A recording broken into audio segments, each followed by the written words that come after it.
In the lead up to the theatrical release of Thomas and the Magic Railroad, much publicity was done for the film, including tons of merchandise, a steam engine being displayed at the premiere, and even a cross-promotion with Subway. Amongst these, there were plans that would have seen Thomas and his friends on tour. In October 1999, Steam Railway magazine reported that the Brit-Allcroft Company was in talks with the Mid-Hants Railway about running special trains on the main line the following year. As a license partner, they had worked closely with the company hosting Friends of Thomas events, including building an authentic replica of the tank engine, as well as James the Red Engine. The news of taking life-size storybook characters on the national network caused quite a stir in the railway enthusiast circle. Some saw the James locomotive as a safety hazard, as his face could distract mainline staff and increase the risk of trespassers, even suggesting that railway magazines should decline publishing photographs of the tour that was submitted.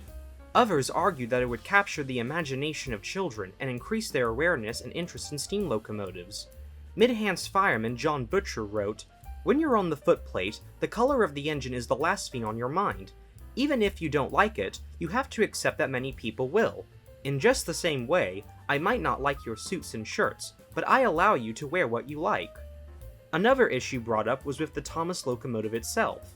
To run on the main line, engines must meet certain requirements to show their capability.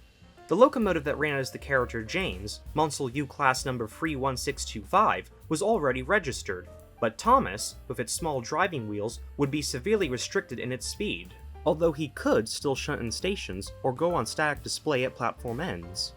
The eventual plan was to have a Thomas takeover at London's Victoria Station.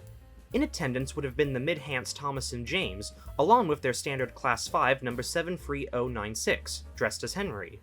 James and Henry would run push-pull services out of Victoria, with the destination alternating between Clapham Junction and Herne Hill. In a similar move, the Railway Heritage Trust proposed to the Mid-Hants about running James on mainline shuttles between the 18th and 20th of August 2000. These trips would have started from Canterbury West Station, travelling along the former South Eastern Railway line to Margate in Kent, where Thomas would be having a seaside holiday. However, as the release of Tatmar came and went, nothing further was announced about the tour, and it was quietly forgotten. So, what happened?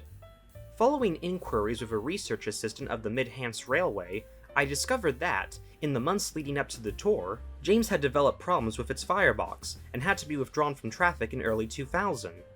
This, on top of the likely high cost of running the excursions, ultimately caused the tour to be cancelled.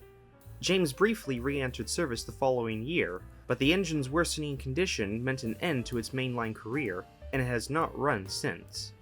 Personally, it's unfortunate that this tour couldn't happen. The concept itself is so intriguing to me.